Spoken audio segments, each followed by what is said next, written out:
Hamas, the leaders of the Gaza Strip, attacked Israel over the weekend, killing more than 600 people. The most headline-grabbing attack involved Hamas terrorists hang gliding down into a peace festival where Israelis and all sorts of tourists, Jewish and not, were celebrating the concept of peace. These were kids who looked like they could be any of our friends or children or family members. The women were violated, killed, and dragged through the streets, bleeding from their genitals. And yet, many friends of mine on social media saw this as reason to celebrate. Rallies, of which some quite awful people over the years would be proud, have been organised around the world, full of people chanting "Kill the Jews." In the US and the UK, Jewish people such as myself have to be on alert. The already vigilant security at many Jewish schools, of which my sister goes to one, is being reinforced. Children at Jewish Free School, JFS, in London are being told not to wear the badge or the insignia to show who they are at the moment. Kosher restaurants and establishments are being attacked and smashed up. Leaving aside what kind of person sees Jewish people being attacked in such a horrific manner and decides, you know what, tonight I'm going to go and smash up some kosher restaurants. Leaving aside that, how did we get here? How did we get to a point where people who consider themselves liberals and progressives find themselves celebrating the sexual assault and murder of young women and children, where they find themselves siding with those intolerant to liberal principles such as homosexuality, celebrating the infiltration of the democracy that brought us so many technological advancements, of one of the few democracies in the Middle East and one of the few places where women can vote and drive and such incredible things. It is led at the moment, Gaza, by a terrorist organization who are, by their own definition, aiming to eradicate not just Israel, but Jews in general. That is what they say. It is in their covenant. And maybe I'll bring that up later, a photo of it. So why doesn't Israel simply end the occupation? What's in it for them? Why are they occupying people? And this is a really relevant point. So I'm going to go into this in the simplest possible terms, because I've come to realize that so many people just want to understand the basics of Israel-Palestine. And it's been going on for so many decades that it's actually impossible to start understanding. Nobody explains. Every article that you read, every news interview speaks in vague terms. They don't really answer what it means. Why is this one country occupying another one? What does that really mean? Are they just, holding a bully at arm's length? Are they the bully? What is going on? And I want to try and do this as impartially as possible. But I have to point out that I am Jewish. As I said in my live stream last night, I have friends or family who died, some others who are missing.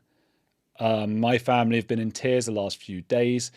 It's been a horrible, difficult time. That is not to negate the suffering of people on what we might, in a very simplistic term, deem the other side. They have also suffered. They continue to suffer as well. And I would just like to say to YouTube viewers in general, it is possible for two sides to suffer, for two sides to be human, and for two sides to find themselves in an absolute bind with no way out. It doesn't mean we need to do whataboutism. It doesn't mean that one side has to be good and one has to be bad and so on.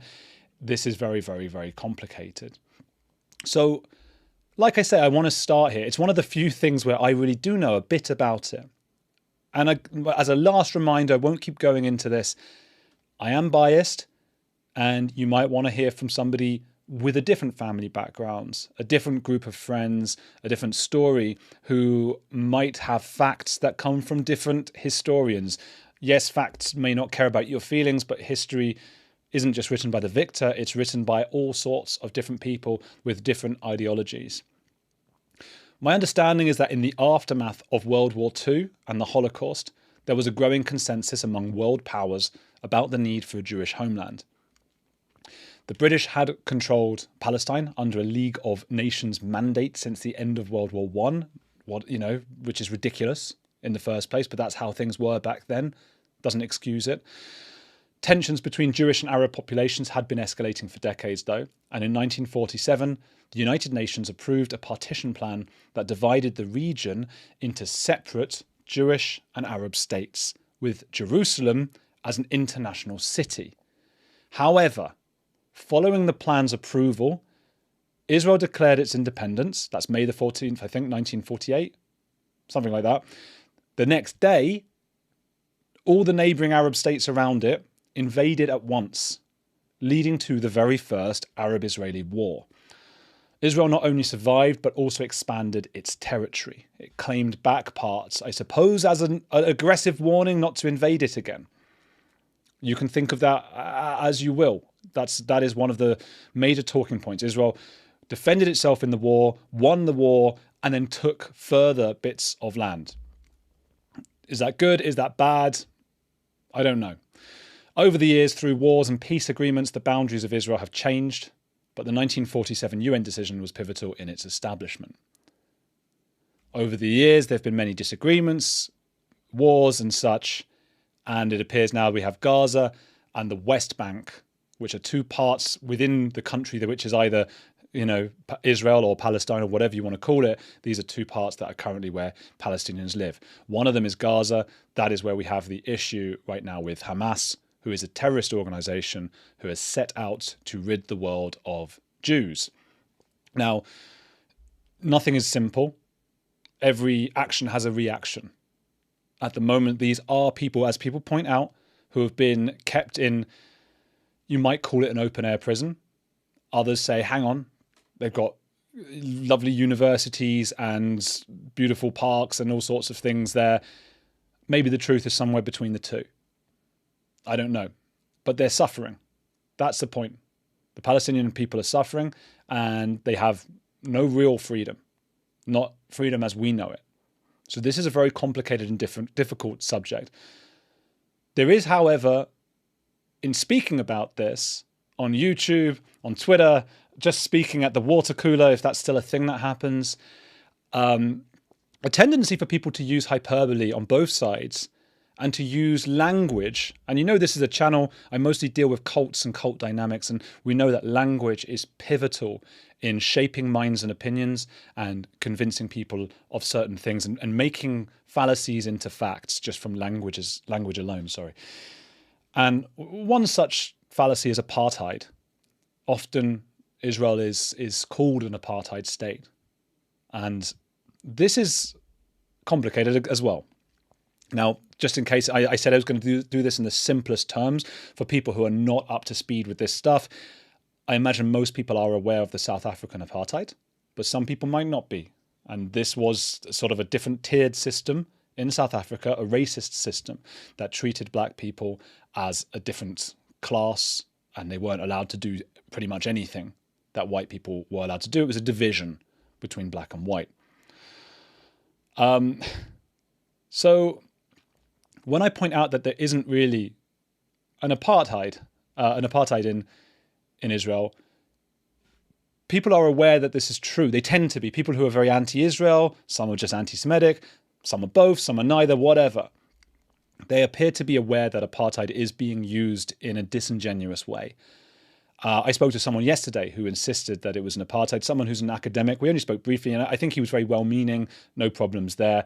But when I pushed back and said, well, hang on, the country is not a state of apartheid. That's not fair to call it that. He said, well, I think people are referring to the occupied land. They are referring to Gaza itself, a very small part within Israel that is not Israel itself, it is Palestine. But it gives the wrong impression to people that Israel itself, if you've never been to Israel, I imagine a great percentage of you who've heard it's an apartheid state probably imagine some sort of apartheid in the same way that South Africa is.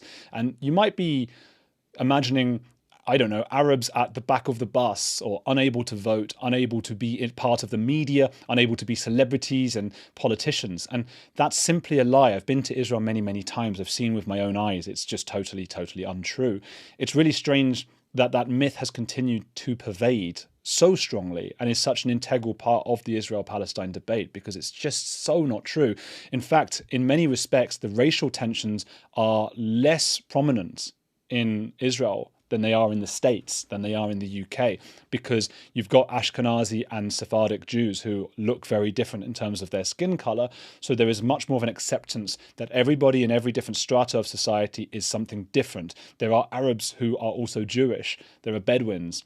But if you look at the social landscape of Israel, look at the Israeli football or soccer team, look at the Knesset, which is the parliament, look at their TV shows and talent shows. Remember too, as I say, Arabs can be Jewish. There are many Arab Jews, and that gets complicated. There are also Christians, there are atheists, there are Bedouins. It's offensive to the memory, the living memory of black South Africans to use the word apartheid in conjunction with Israel, and to deliberately sway opinion with such a fallacy. So I think people who really know about Israel know this as well, and that's where it starts to feel disingenuous.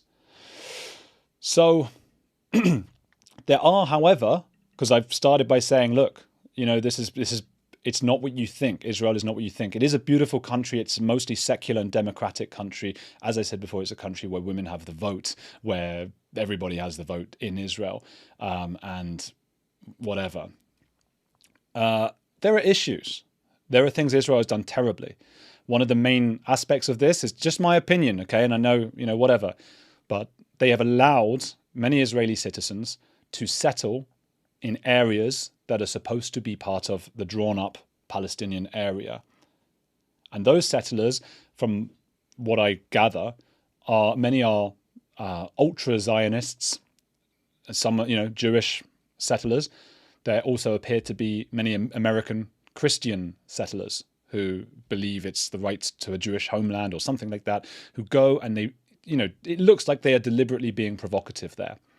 And if I were, and I'm not, because I would never want to do this, but if I were in charge of Israel, I would come down really hard on Israelis who are settling in these places, because it is causing so much tension, so many problems, and it's not a good look for Israel. So, you know, it's difficult. What I've been seeing on Twitter, and the reason I wanted to talk today about this, is because I keep seeing videos of perhaps well-meaning people, but also maybe biased people, like myself. You know, we're all biased in different ways, who deliberately, though, obfuscate and say things like, the only solution to all of this is for Israel to end the occupation. So again, if you don't know much about this, if this is new to you and it hasn't affected your family and friends, why should you be an expert on it, right? I'm not an expert on international conflicts that don't in any way concern me. So, you know, why should you? Then you hear sound bites like that. You hear about a big, rich country that may have all these positive things like being a democracy and a liberal state and all these things, but they're the big, rich country of white-looking people who may have been the victims in various different holocausts and things, but they're the big, rich white people, and they're occupying these Palestinians, which is terrible, and I'll get onto that. But the issue is it sounds very simple, and it sounds like, okay, well, obviously, you know, the big, rich guys are doing a bad thing. Why? That's got to be your first question, right? Why are they oppressing? Why are they occupying? Why are they bullying? Is this something to do with religion? What's going on? And the deeper you look into it, you see how impossibly difficult this is. And I know I'm biased, of course, but I need to make it clear I am not blaming the majority of Palestinian people or the majority of Israeli people. These are just people, these are human beings, for what is going on.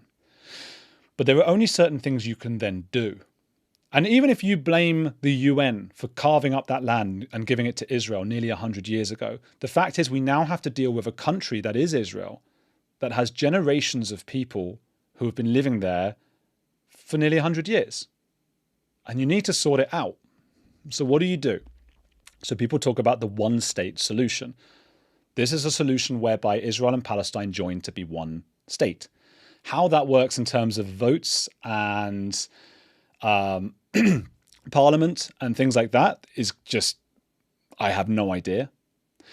The lack of trust on both sides is going to be impossible. You're going to have two countries competing to have babies so that they have a bigger share of the vote. And then the more religious and extreme of the two is going to win out. And that's what that country is going to become. And pretty soon we'll be back to one group being occupied. This makes no sense from an Israeli point of view. And remember, again, if you're the Prime Minister of Israel, if you're a parliamentary figure in Israel, if you're charged with the lives of your population, of your citizenship, then your only responsibility really is the safety and economic prosperity of your people.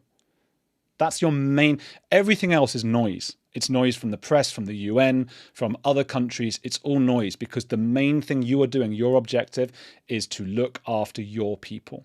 And if you had a one-state solution, it would no longer be the Jewish state. Now, I spoke last night about my discomfort with the idea of any state being a religious or a racial state. It is closely linked to supremacy. But we have a difficult situation here where, as I spoke about at the beginning, schools in the UK have got incredible amounts of security because of the prevalence of attacks on Jewish people. Jews make up something like 0.01% of the world. There are like 12 million Jews in the world, I think, maybe 15 or something. There are 1 or 2 billion Muslims. There are 1 or 2 billion Christians. It's just totally incomparable. And given that the Holocaust is still in living memory, a lot of people, like myself, view Israel as the last resort. So I might not have much to do with Israel myself, apart from some family there and having visited it. I might not believe in any kind of religious Jewishness. I may even distance myself from that. But as an atheist walking around, I am always aware. Every time I see something anti-Semitic, every time I see something that threatens my existence or whatever it might be, I'm always aware that there is a fallback in the form of Israel. The one-state solution means that there is no longer an Israel there to defend me and my family and the millions of other Jews around the world. It is basically a country just saying, hey, that's the end of what we set out to do. And that only makes sense to Israel if they really, really genuinely believe that anti-Semitism is over around the world and it's never going to happen again and we don't need Israel. Even then, it would still be a weird thing for a country to do, to basically eradicate itself and form into a soup of different cultures and things that don't represent its values. Very few countries would do that. Try and think of the States, think of the UK, sort of merging with other countries. The UK doesn't even want to be part of the EU. Now, what a lot of people put forward then is a two-state solution. That dates back to the 1940s and is the idea of two separate countries. So you would have Israel as it is today, and then you would have the West Bank and Gaza as two separate parts, as they are, but they would be their own autonomous countries. Just, it's Palestine, they're two countries, they don't rely on each other, nothing, whatever. But Hamas has rejected that. Israel has offered that because they refuse in these talks to recognize Israel's right to exist. So that's why I ask you again, when people on the news say Israel needs to stop occupation, free Palestine, no more occupying, what do they mean? Do they mean the one-state solution which doesn't make sense to Israel can't happen, can't work? Or do they mean the two-state solution that has been offered and rejected twice by a group of people who call for the eradication not only of the country of Israel, but for Jewish people around the world? That is in their manifesto. It's literally there. You can find it written in their manifesto. The other issue is that a two-state solution gives other countries a base in Palestine very close to Israel. When you're an Israeli politician, your sole reason, as I say, your only job is to keep Israelis safe. So opening up a state in Gaza for Palestine enables others, such as Iran, to infiltrate and set up a base. We know now that Iran was heavily involved in the recent attacks by Palestinians, by Hamas. However, there have been times, as I say, that Israel has offered that solution to the detriment to their own defense, and it's been knocked back because Hamas refused to recognize Israel. So again, everyone on the news CNN, MSNBC, all of these places, people coming on, well, they've just got to end occupation. What I charge you guys with, when you hear people say that, say how. Ask them to explain. Because again, in cults, we know people just use words, and you've got the underdog story. You've got the underdog, which is the small country, and then there's the scary Zionists, and all that. That whole narrative is set up, and then you say, stop occupying them. You're being like apartheid South Africa. And as we've established, it is simply not an apartheid. It is simply not, in any sense of the word, a country that can simply just stop occupation without their own collapse, without ruining the safety of their own citizens. There are things Israel is doing wrong. They go way over the top in their retaliations, and I think we're about to see what they do now, which is not going to be good. It's not going to be good for Jews around the world. It's a very, very scary time for my family right now. And it's a very scary time to be a Palestinian who did nothing wrong, who just lives in their country, lives in a country that doesn't have its own freedom. That must not be forgotten. They did nothing to deserve that. They don't, okay, Hamas was voted in, but not by everybody. And that was out of desperation. I've said this time and time again on this channel. Human beings, it's why we go to conspiracy theories, it's why we join cults, cannot deal with uncertainty. We were made that way. It's a biological imperative. We evolved to not be able to handle uncertainty. Because any human who could handle uncertainty would just go, oh, maybe I'll go that way when I'm hunting. Oh, maybe I'll go that way. And they would never actually get anything done. They would never hunt. They would never eat and get shelter. Humans had to be determined and to make decisions and to find answers, and for it to hurt when we couldn't find answers.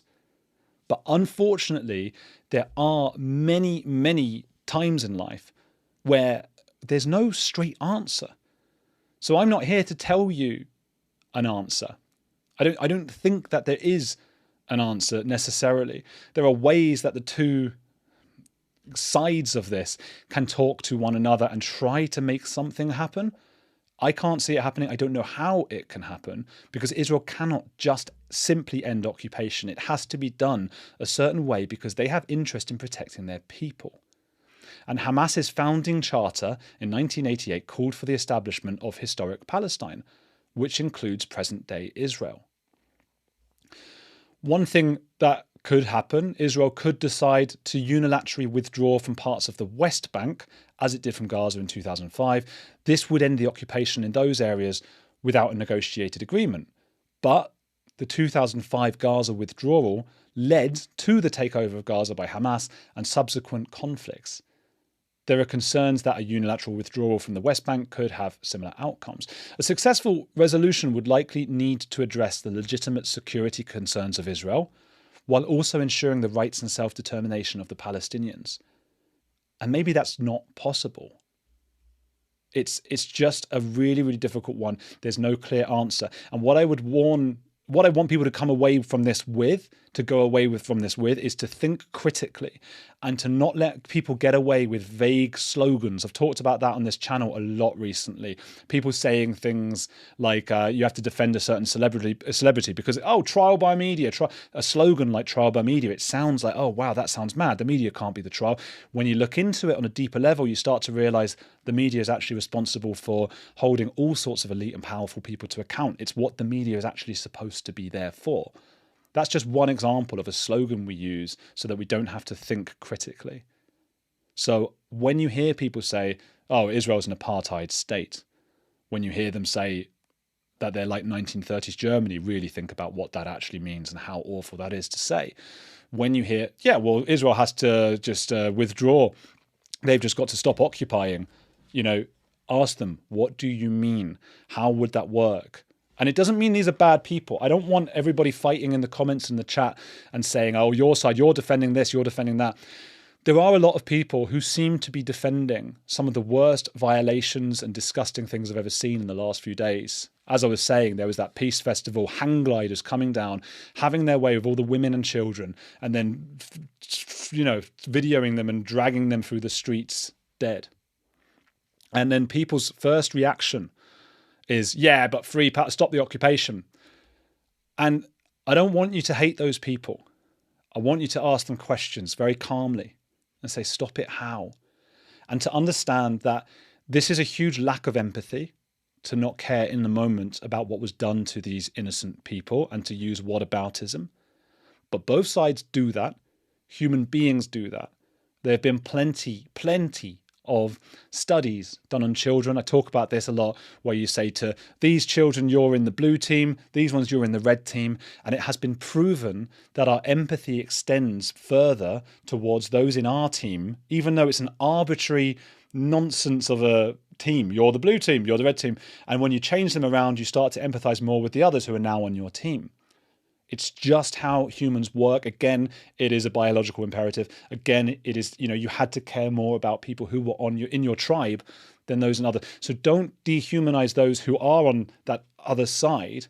Just talk and ask questions. Try some street epistemology. Try that, how strongly do you feel that Israel withdrawing would solve this out of 10? And they might say, 9 out of 10. And you go, okay, what would it take for you to be down at an 8 out of 10? What evidence would have to come out?